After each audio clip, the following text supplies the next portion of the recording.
Good evening, ladies and gentlemen, and welcome to the Monday, October 20th Lebanon Plan Commission meeting. We'll begin the meeting with a roll call, please. Dan Bayshore. Here. Denise Niblick, absent. Diane Scott. Here. Kevin Krulik, absent. Corey Koontz. Here. Keith Campbell. Here. Lori Gross. Here. All right, thank you very much. We do have a quorum this evening, so we can continue with business. First item I do have up is the approval of minutes. I believe we all received those. Any questions? And if not, I would entertain a motion. We've got a motion to approve. Do we have a second? Second. Got a motion and a second. All those in favor, please signify with an aye. Aye. All those opposed, same sign. That motion does carry. We'll move on to our single item of business here, and I think Ben's going to give us just a little bit of background on docket number 25-42. Good evening, Commission members. The docket for you here tonight is an application by Patch Limb Farms LLC. It is a PUD rezone request, and so what was before you here tonight is that rezone request plus the PUD ordinance.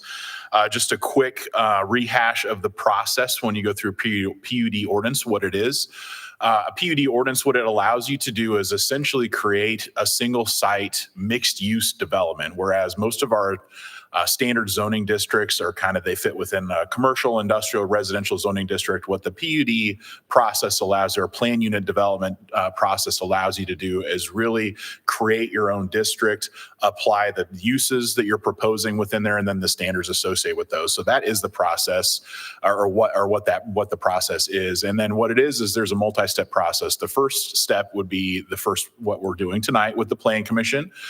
Plan Commission does review the rezone request and considers it with the comprehensive plan and all of our other planning documents, and then makes a recommendation. That recommendation is then forwarded to the Common Council, and then the council then will consider the PUD ordinance and rezone requests and then theoretically adopt it at a council meeting. So that is the multi-step process. Once the rezone is done, then the applicant then go and complete designs for any of the improvements in that district, and each of the individual users, if there are any or when there are, can come in for their development plan applications for their site. So this is just based on the use request right now. There is no specific users being considered tonight. So this is the site in question, highlighted in yellow. It is currently zoned general business, so it already has a non-residential zoning classification. So what we're essentially doing is taking this and we're going to divide it up into sub-districts that allow for different uses in here. So to orient yourself a little bit, the State Road 39 interchange with Interstate 65 is just north and off this map a little bit. My aerial photography is sadly very old. This is the start of the footprint for the field house that you see here. So you have the field house district, and then the Hickory Meadows apartments are just north and adjacent to this site. As you can see here on the north end, this field to the east here is Hickory Junction Phase 2. That's an additional mixed-use development that has some additional commercial office in it, additional multifamily, and additional residential.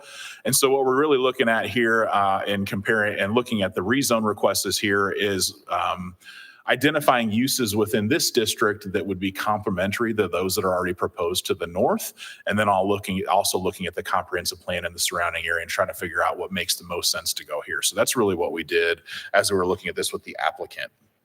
And so again, here is the overall site. It's roughly 220 acres. State Road 39 is directly to the east, and that's where the primary axis is going to be derived from. Here is the sub-district map, and I'll go over it kind of at a high level in the staff report. The applicant does have a more detailed presentation they want to walk through with you, so I'll leave some of the details to them. But here's that sub-district map that I talked about. You've got, I believe it's 6 sub-districts. Ranging from Subdistrict 1, which is directly adjacent to Hickory Meadows, that would be a very similar type of use. That is a multifamily residential zoning classification that they're proposing for Subdistrict 1. So again, it'd be a very complementary, similar use to Belcanto. Subdistrict 2, which is actually directly adjacent to that and also adjacent to State Road 39, is a district that could either be residential or commercial retail. And so they're really looking to have some flexibility there to really address what the market's looking for. Could could be additional residential uses similar to what they're proposing to the east. If there are additional demands for a commercial retail user on State Road 30 along, similar to what we're going to anticipate out in front of the field house, then it could go that direction. Subdistrict 3 is along State Road 39. It is subject to the Thoroughfare District Overlay District ordinance standards, but this is becoming more of a commercial retail, light industrial district here. And what we're looking for here is, again, some of those, it could be some additional retail users, likely be more commercial office. And then also on the light industrial side, maybe a mix of office flex or smaller advanced manufacturing users, research and development, lab space, those sorts of things. In this sub-district, we are limiting the overall size of buildings to smaller buildings. So we're not looking to get the big industrial warehouse users like you might see like in our business park. This is really a different environment that we're looking here, and we're trying to keep those uses smaller there. Subdistrict 4, which is this tan color right in the middle. Again, this is more of your light industrial district. Again, looking for some of those advanced manufacturing, research and development users, thinking this could be a feeder park to the LEAP district. Some of those suppliers, maybe lab space. Again, in the LEAP district, we're going to see some of the larger users, and this is more of an intimate setting, smaller users. And so looking at some possibilities for some suppliers to the LEAP district and things like that. And so again, that's a light industrial district. Subdistrict 5, which is the green to the southeast. This is also a light industrial district. It does allow for buildings up to 800,000 square feet. So this is the one site where we might see a little bit larger use in this area. It could be one single user. It could be multiple smaller users. Again, there's the flexibility under the cap of square footage is permitted there. And then Subdistrict 6 is to the northeast, again, adjacent to what we're seeing be more residential to the north. And this is also a residential subdistrict. This could be anywhere from your traditional multifamily all the way down to single family detached housing. Again, looking to see what makes the most sense in the market as this starts to develop out here. So that's a real high level of the sub-district. Again, as I mentioned, we tried to limit the size of the buildings. You kind of have the smallest buildings on the west adjacent to State Road 39. They get bigger as you go to the east. And then residential adjacent to what's already residential to the north, transitioning more to commercial retail, and then industrial as you go further south. There is a project that was approved south of Tire Road for larger manufacturing industrial users. So again, kind of transitioning from the residential down commercial office down to industrial, again, trying to see what fits in and is complementary to what we've already approved in this area. So that's really a high level. Again, I'll let the applicant go through some additional details. I will point out that in most cases, each one of these sub-districts follows the UDO standards for setbacks, architectural, landscaping. It was really just trying to get the proper mix of uses. And then in some cases, our architectural and setback standards are actually more stringent than what's in the UDO, trying to make sure we're really getting a high level quality business park here. So again, just quickly, I'll go through the criteria, decision criteria for a PUD rezone like this. And the first would be the extent to which the proposal fulfills the requirements intent of the comprehensive plan. And so the 2025 City of Lebanon Comprehensive Plan identifies the area contained within this proposal as office flex and mixed density residential, which really fits in nicely with what they're proposing here and within the surrounding area.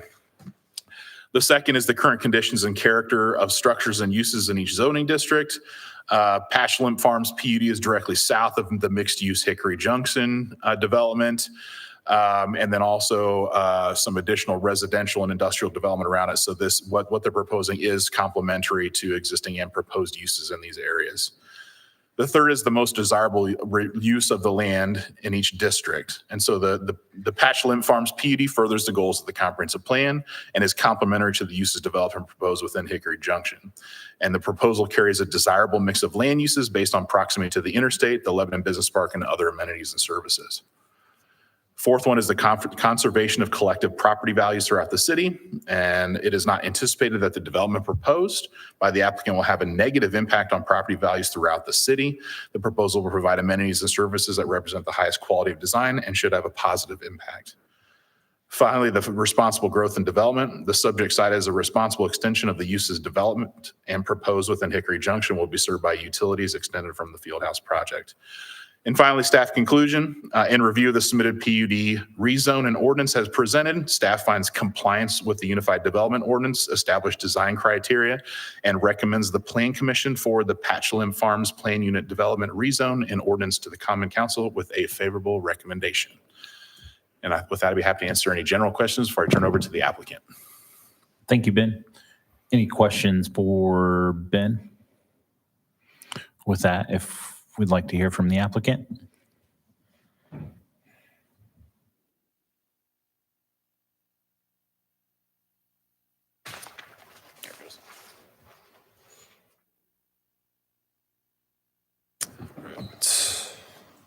Good evening, Commissioners. My name is Dylan Lee, for the record, Development Manager with Patch Development. Address is 6950 East 96th Street, Suite 200 in Fishers, Indiana, 46038. I'm joined by Andrew Greenwood, Vice President of Development for Patch, and General Counsel, as well as Jason Limp, the property owner. Reason we're here tonight is to discuss the property that Ben had put up there. Ben, is there a, do I just click through it? Oh, perfect. Maybe if you flip to the next slide. That'll actually be you're the driver. Yep, thanks a lot.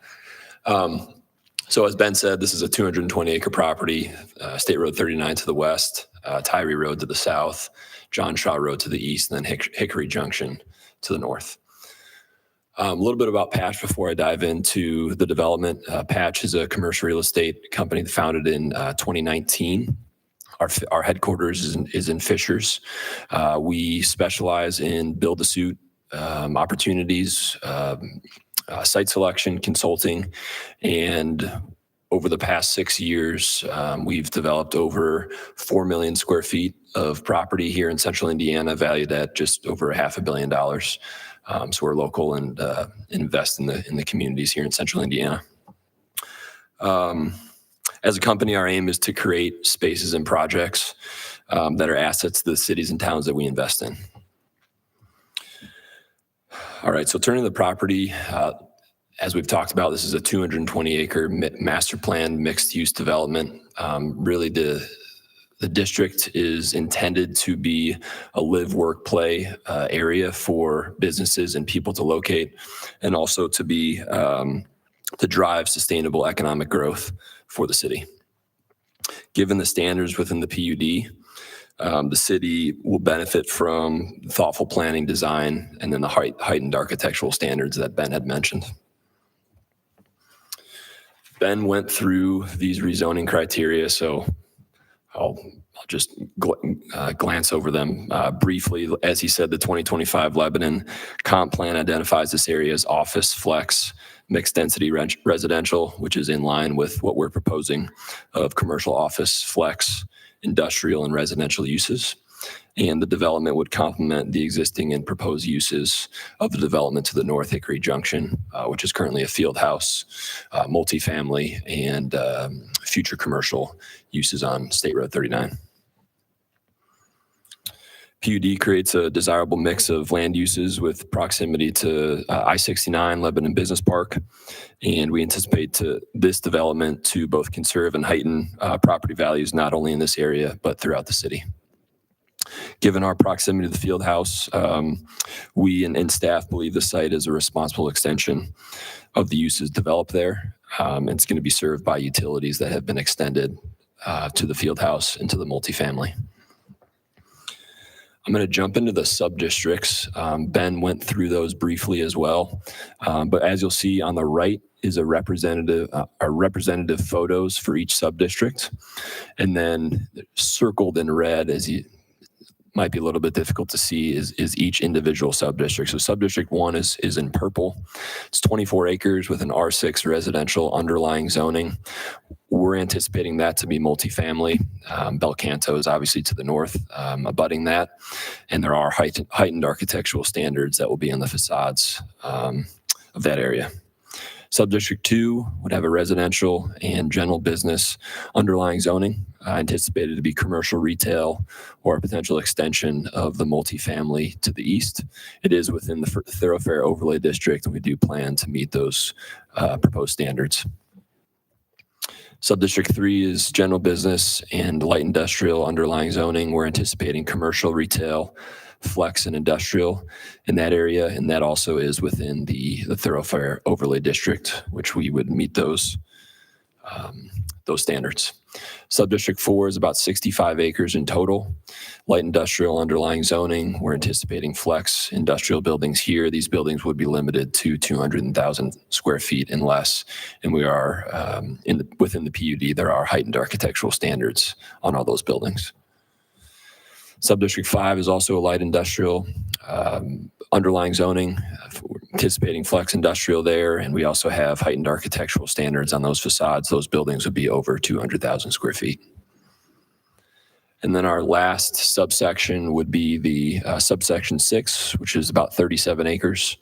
R6 underlying zoning, we'd anticipate multifamily, townhomes, duplexes, or single family residential in that area with heightened architectural requirements.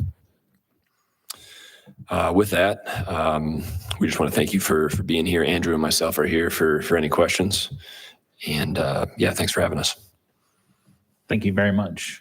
Any questions from the commission? On was it zone 2 with the could be residential, retail, commercial? Yep. Could some of that actually be just basically retail first floor, residential second floor too, something like that? Or Yes. that's still possibilities too. Okay. Yep. Just wondering that.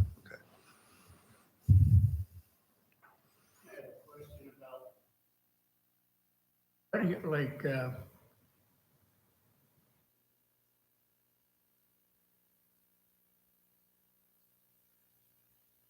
and the people that, the plans, and I know, Ben, we've talked about this before.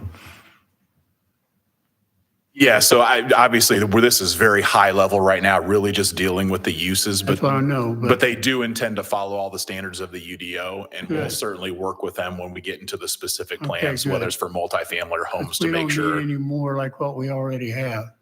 We need a little bit of everything, so That's we'll be right. working So with we them need to it diversify with what's our coming residential new is product. what I'm saying. Yep. Yeah, we'll be that's looking to the place. diversify our residential options with this and making sure all Absolutely. standards are met. I don't want any more of those.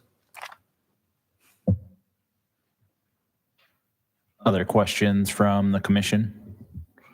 Just one for Ben. You got a question for Ben? Yeah. Getting exercise tonight. The setbacks, it's to each zone, to each district that's within the PUD, there'll be setbacks for each one. Is that what we're saying? It's not Yes. just the whole boundary, but Yeah. So each district has their own individual setbacks within that Setbacks. district. Yeah. Okay. They'll essentially, so like for the district that's light industrial, it will follow all the light industrial standards as it is associated with adjacent uses. So they'll basically operate like their own little district within the overall PUD. Any other questions from the commission? Awesome. Thank you very much. Thank you. So this item does hold a public hearing component. So I will officially open the public hearing on docket 25-42.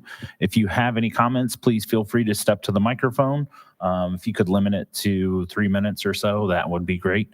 Just make sure you let us know your name for the record.